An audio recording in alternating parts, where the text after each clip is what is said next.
Daily Ascent. I'm Molly Carmel, and this is the podcast I always wish existed, a bite-sized, on-the-ground spiritual note that can shift your thinking and your outlook on life to help make us all a little bit more awake, alive, and ascending.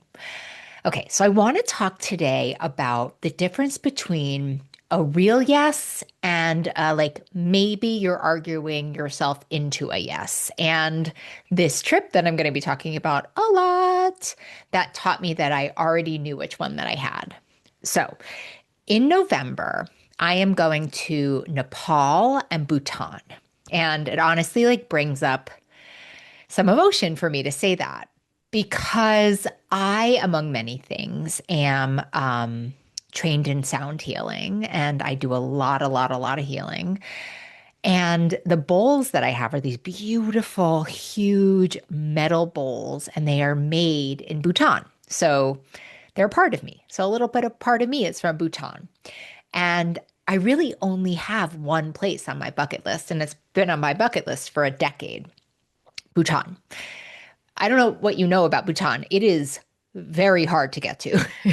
Very, very hard to get to. It's remote. The visas are hard. It's like I'm a doer, and going to Bhutan is the kind of thing that a lot of people talk about and like don't do. And it's like really understandable why, because it's a challenge. So in March, my friend Eileen walks into my kitchen like some combination of like she'd seen a ghost, but it was also really, really lit up because the university that she went to is running a trip to Nepal and Bhutan. My dream walked straight into my kitchen, and she knows this about me, just on an ordinary Thursday afternoon, carried by my friend.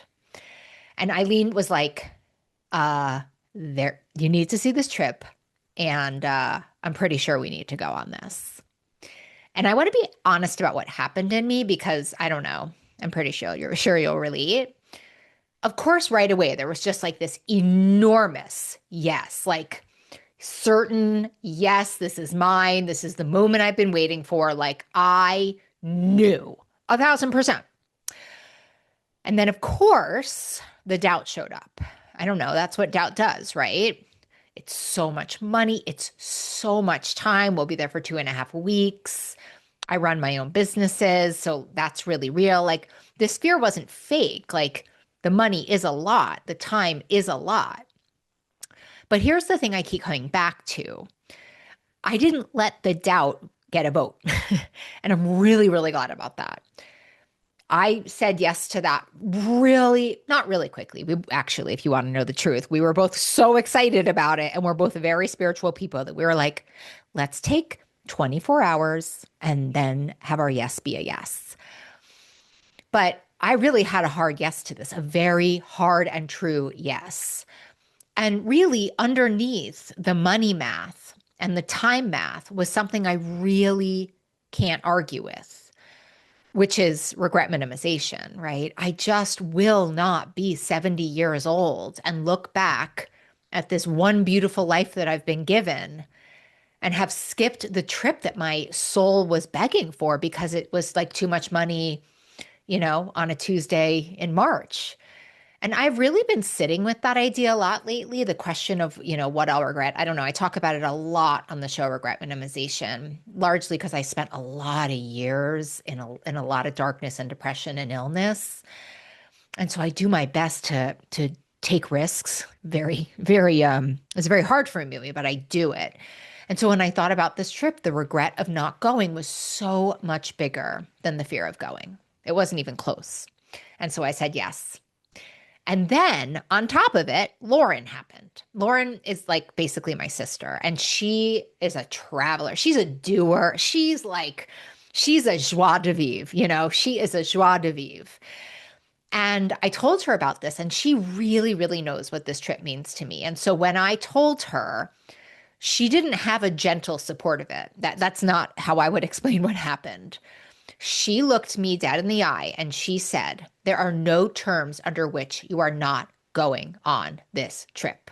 So if I was looking for an answered prayer, I got one. Lauren effectively was like a hell yes to my yes.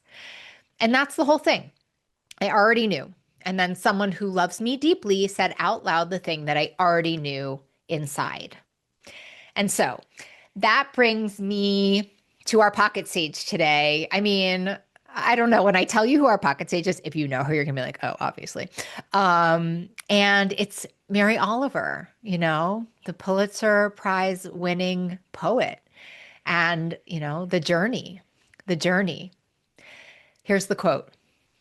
One day you finally knew what you had to do and began, though the voices around you kept shouting their bad advice, though the whole house began to tremble and you felt the old tug at your ankles. Mend my life, each voice cried, but you didn't stop.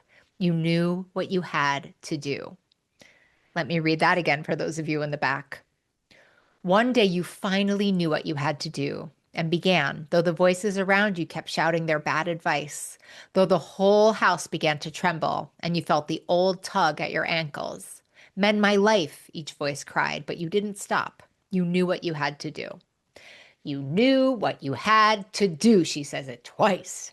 Not you figured it out, not you weighed the pros and cons. You knew. The knowing came first and then you began. And so our word of the day today is knowing. I think there's a difference between knowing and deciding, and we mix them up a lot. Deciding is what the mind does, right? It weighs, it lists, it pros, it cons, it runs the math, it argues both sides. And knowing is much quieter, and it lives somewhere much lower in the body, in that gut, underneath all the noise. And I've learned slowly but surely that when something is truly yours, you usually know it before you decide. The knowing arrives first and fast and certain, and then the mind comes rushing in with all of its questions. And did I make a mistake? And, and then we mistake those questions like they're real information, and they're not. The questions are our fear doing its job. The knowing is the real thing. And so our work isn't to think our way to yes. Sometimes the yes is already there, and your work is to trust it long enough to act on it. So here's what I want us to be thinking about today. We are not taught to trust our knowing. We aren't. We're taught that the responsible thing is to deliberate and weigh every angle and to be absolutely certain. And so when a clear yes shows up in us, we don't trust it. That's where I was. We drag it into a courtroom of our minds. We make it defend itself. Can you afford it? Can you spare the time? Who do you think you are? This is ridiculous, right?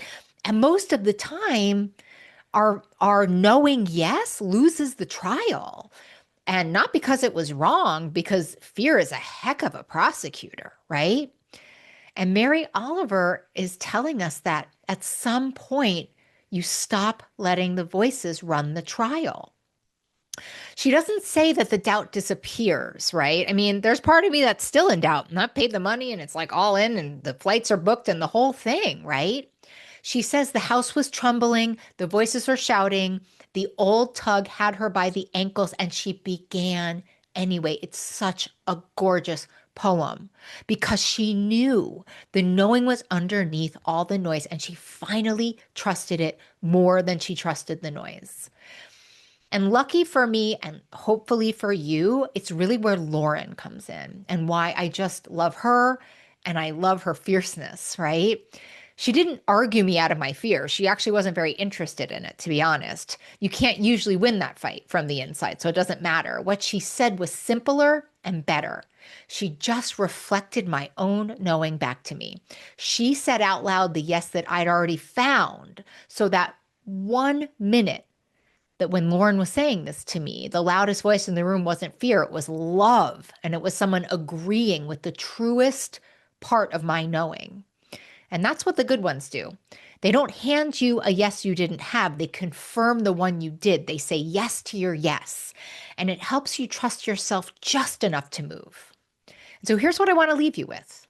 The next time a clear yes rises up in you, and then your mind does what it does, which is flood you with all of these very reasonable fears, I just want you to notice which one came first because the order really matters. So if the yes was there before the fear, that yes is probably the truest thing you've got. So trust it. And if you can, find someone in your power circle. Tell someone who loves you, someone who's going to say yes to your yes, and let that help you walk while the house still shakes. Because ascenders, I'm going to Bhutan, and I'm telling you, the money still scares me, the time still scares me, but I knew before any of that fear ever spoke, and I would rather trust that knowing and go than protect myself and not go, you know, and live life so carefully that my whole beautiful life passes me by. And so here's your reflective question for the day. What is a yes you already know is true that you've been letting your fear put on trial? And listen, if you're like, have a yes underneath some of these struggles that you have and some of the hopelessness that you have in your relationship with food and body and weight and dieting, but underneath there's something that says, yes, I know I can heal this. Yes, I know I can heal this. Guess what? I will heck yes that yes for you. And I have a whole program designed to help you to honor that yes, the stop starting over system. And I would love to have a discovery call to talk all about finding you the freedom that you deserve. You can go into the show notes and click on the link, or you can go to Molly Carmel for more information. And I am right here with you, Ascenders, trusting the knowing that comes first and finding the people who say yes to your yes. We rise together. Until next time.